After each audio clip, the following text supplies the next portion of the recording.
A lot of stuff that all to do with. Do you mind me asking your age? Oh, absolutely. But now that you're asking, we can play a game. Don't let me guess. Oh, I'm giving you two guesses. okay. Be as direct as you can. God.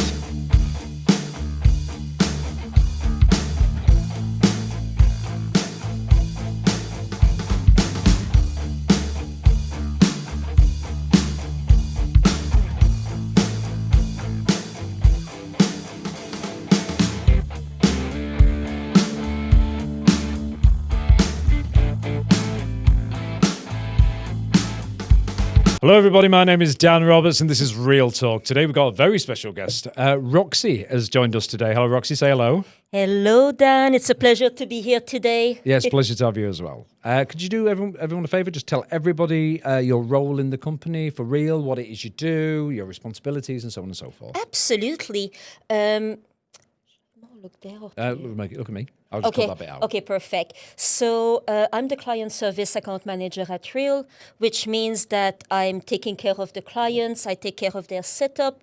I also keep reporting to them regularly about where the campaign is going, and I also handle all the queries, all God forbid complaints, concerns. Yeah. Literally in a nutshell, my main job is to keep our clients happy. And I'm also the disability advocate at Real, which is something that is very close to my heart. Okay. And how long have you been with Real in total? About a year, is it? I've been officially on the 9th of May. It's been a year, so I'm 13 months now. Time goes so fast, Dan. It's very insane. True. Especially if you're doing something you enjoy as well. Absolutely. Yeah. And also remember when we were younger, they were like, when you're going to get old, time's going to go so fast. It's true. They weren't joking. It's really true. Don't you remember when we were little, it felt a year was 10 years long? I know the reason behind that now. Because I was watching this video on YouTube, and it basically says, because when you're 8, a year's an eighth of your life. Do you know what I mean? It's true. So that's why it seems so much longer. Yeah, you got a point, actually. You got a point here. I'm in my mid-40s now, and it's so I'm all right, but things are knees are creaking now, back's hurting, shoulders hurt, everything. I've also, like you said earlier, about disabilities as well. Yeah. I've got chronic pancreatitis, diabetes, vitamin D deficiency, arthritis. Yeah, I still try and do my best. Come to work hard, raise money for charity, and do the thing I'm good at. You got all the good stuff, as I can tell. Yeah, true. So, and I say this as someone who also have quite a nice cocktail of things, so it's good for once to, make a kindred spirit in this regard. Yeah. So where are you from originally? You said So I'm from Quebec in Canada, which is in the east part of the country. We're what we call French Canadian, which compared to what people think, it doesn't mean I have a dual citizenship. That will be super cool. But no, it just means I'm coming from the French-speaking part of Canada because we have two official languages, English and French. And Quebec City, just a fun fact because I love these, is technically the oldest city in North America. So although it's very small, if you enjoy history, you can have a great time if you go in the center of the city, especially in winter, if you want the full deal experience. But yeah, in a nutshell, that's where I'm from. I've never been. I'd love to go. If you're a nature man, you will love it. The mountains, we're born in the country. The pine forest, all the good stuff again. I know that summer, winter can feel a bit daunting, but if you have the right clothing, it's the best way to enjoy Canada. Yeah. I will never say it enough, winter is a wonderful season that we need to learn to love. Okay. So I've seen your T-shirt, and I've got to bring it up, and I apologise for everybody else that's watching at the moment because I'm a wrestling fan, and if you've seen other podcasts, you know this, and so is Roxy. So if you don't like wrestling, then I suggest you skip forward by 3 or 4 minutes. All right? Oh, more than that, probably. Well, I'm winking at you. Yeah, true. So I can see you got Seth Rollins on your T-shirt. Yes. So you're a big fan then, yeah? Oh, I am a big fan. I mean, I'll be honest with you, I started watching wrestling when I was a teenager. Okay. And then, life happens. I lived in Japan for a long time. I traveled, all of that. And I kind of got sidetracked with other passions. But more recently, there's a YouTuber I really love. And he covers mostly video games, anime geek stuff. But he's also a big wrestling fan. Okay. And he make these amazing wrestling video essays, and he works hard for them because WWE is very like severe, to copyright you when you put clips. True. But he fought, and he made such great essays that it sort of rekindled my passion. I was like, oh, that's all the thing I've been missing. So a YouTuber brought you back to wrestling, basically. Pretty much, yes. Yeah. And now on Netflix, you got pretty much everything. The Vault is there, like up to the 80s. So it's all I've been eating for fair. weeks now. I'm just catching up like the old timeline I've been missing. But yeah, I love Seth Rollins. I mean, villains are always fun. He's a bit strange, isn't he? But he's cool. That's why he's the peacock of WWE. Yeah, definitely. And 100%. you can tell by my colors, I love a good peacock. I like Kevin Owens. Oh. I love him. French Canadian. Yeah. Yeah. With Sami Zayn. He's just this fat bloke that likes fighting, and that's it. And he can move like he weighs 12 stone when he weighs something like the equivalent of 18 or 19. He's so quick. I mean, Kevin Owens give me like actually right one now. second. Sorry, everybody, but sorry. Anyway, carry on. It's important. It's for science, you know. I need more wrestling friends, as you can see. I think the thing with Kevin Owens actually is injured right now, right? He is, yeah. That was bad that when he got injured. He has, like, to me, this sort of, like, rough, old-school edge. Yeah.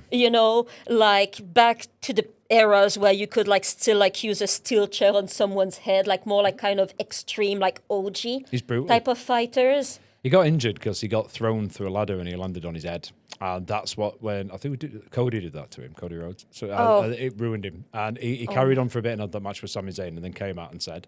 Yeah, I mean, he relinquished his match with Randy Orton and then we got Joe Hendry. And it was the most perfect thing ever. Yeah. His name and he appears. Oh, yeah, I think we'll know about that. We'll talk about that after the podcast. I think everyone's had enough of this part. Absolutely. Okay. But yeah, no, I mean, I like Seth Rollins, but as you may imagine, just to conclude on this, like I tend to love like the more punk rock type of wrestlers. So Seth, lately I'm very excited by the return of Aleister Black. Yeah. I mean, that Black Mass kick is so clean. It's so impressive every time. Of course, Rhea Ripley, Stephanie Vaquer, who is phenomenal lately. Yeah, I love my goth metal type of wrestler usually. Used to love Undertaker a lot too when he was still active because, of course, he is the dad of goth wrestlers pretty much. Is, and he still is. He's the American badass now, Yeah. But definitely something we can touch on later because especially lately, I don't know if you feel this way, but they've been shaking things up everywhere to prepare the new storylines. And there's been a few upset like lately, and I can't wait to talk about them with you later. Okay, no worries. So yeah, back to fundraising, back guys. to fundraising, back to getting to know you a little bit better as well. Absolutely. So, as regards your health, you say that you're an advocate for people with disabilities and stuff.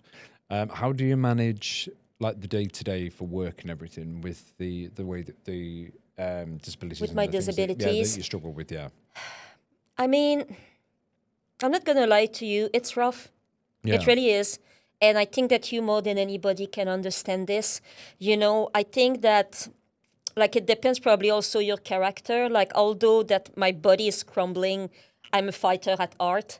I will always be a fighter. And I've been pushing through, my whole life very hard. Especially, like, before I moved to the UK, I was living in Japan for 10 years, where, work ethics and so on is very, very difficult. The bar is very high.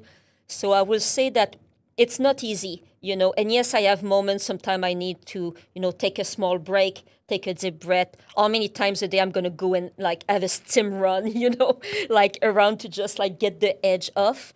But I will say that at the end of the day, what's very important is that once you log off, and it's something myself I need to learn about, like to enjoy your time off, like feeling you earn it and like really like learning to release yourself during this time. Yeah. Lately, I've been struggling a lot, to be honest with you.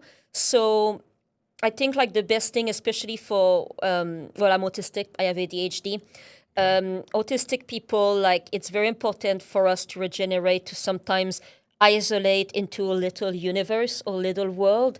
So the moment I log off, like I take my shower and I just, sit on my bed, I play my little game, do my Duolingo, watch all the wrestling in the world, which is a form of STEM in its own way, Because when you think about it, like wrestling, although it's technically unpredictable, there's a sort of formula, like the beat of matches, it's always the same entrance. Like Yeah. there's a familiarity in there that feels very comforting for me, at the moment. So it's important to basically find joys in the smallest thing, because obviously when you have limitations, sometimes you may not be able to always do everything you wish you could do or reach as high as you could reach. And it's very easy to drown yourself into this, frustration, being upset. And it's important to learn to disconnect and just try to find joy in more accessible and simple things, because the more you find joys there and regeneration, the more you will get on back your energy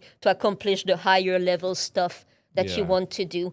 So in a nutshell, just breathe, listen to your body. Don't be too proud. I've been proud for like my whole 20s and I regret it now. Like, it's okay sometimes to tell your manager, I don't feel good today. Yeah. Or can I just, take my afternoon off, take a nap, something. Like, talk to people, communicate, and respect your body, because it's a cautionary tale I could, give you.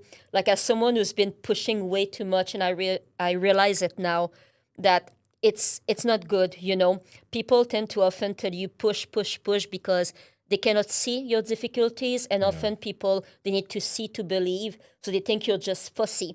And in order to, get by, so people won't judge you or won't be upset at you, you have to push constantly, and that's bad. So talk to people, have a good line of communication, because what also I learned is, once you tell people, they listen and they understand. They just cannot guess until you tell them. So be upfront and don't wait the last minute, to make like a change to your life if it's important. Okay, good. Well said. You're very welcome. So what did you do before you came to Real?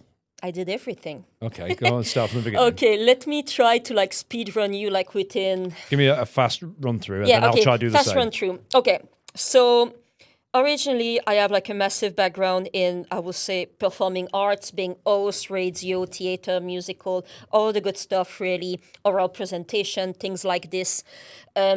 However, I also have like a very big passion for visual things. So actually my original diploma, I'm a milliner and a men's tailor. Okay. So I can make straw hats, felt hats, and really like the old school techniques that you will see like in Luton, like 100 years ago. I learned that from one of the last proper like teacher of this. Like, she traveled around the world. She does a lot of special pieces for like, period movies and things like this. So that's originally like what I learned, I studied, because I wanted to launch a sort of underground brand in Japan. Yeah. Because when you look at, Harajuku fashion, visual kei, like all of that, they have like an amazing counterculture scene over there. So I moved there with my dreams. And another fun fact I forgot to mention though, before going toward the arts, for a long time, I really wanted to be a mortician too. A mortician? Yeah, I've always had this dual thing between, I don't know, like science and the visual, like kind of, I just wanted to do everything really. But yeah, back to Japan. So basically I moved to Japan. I worked in a cabaret. I was host, MC. I was making costume. I was like taking care of like the cigar like section that we had, and we had a small like poker table. So I was also a dealer at that time. My brother was a croupier at one point. It's, I don't know, again, I love this type of aesthetic, like very old school 50s manly with like the little like Dixie bow tie and all of that. Like I loved it, And unfortunately, this place ended up in bankruptcy because it was like too upscale and we didn't add enough like customers, to keep it like afloat, which is very unfortunate. So after this, I've been working for a fashion brand, but like a very classic, I would say, like women in their 30s to 50s. We had two lines, a more casual one and a more office, like oriented one. In parallel to that, I was working in a lot of underground events around like the Shinjuku like area most of the time.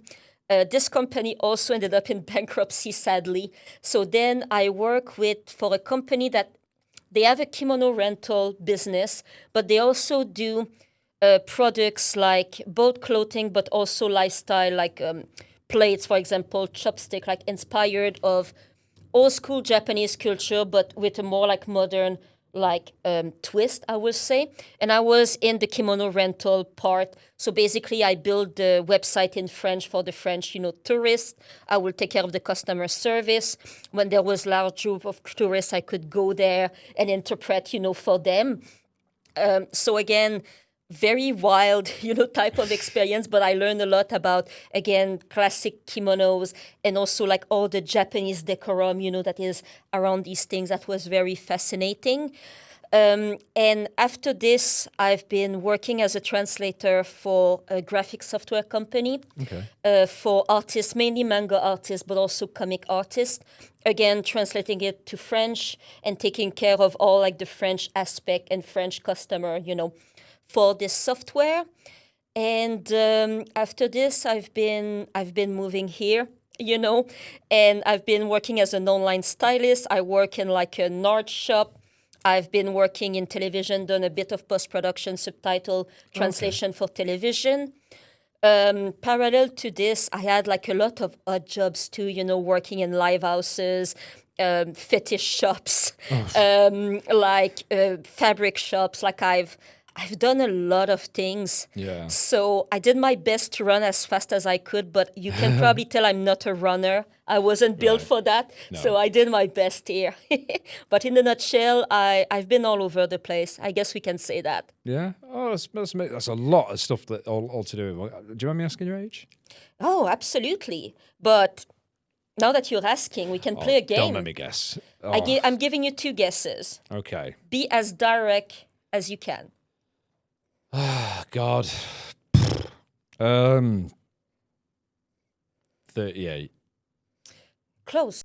It was at this moment he knew. He up. Go on. Close. Are you going to tell me?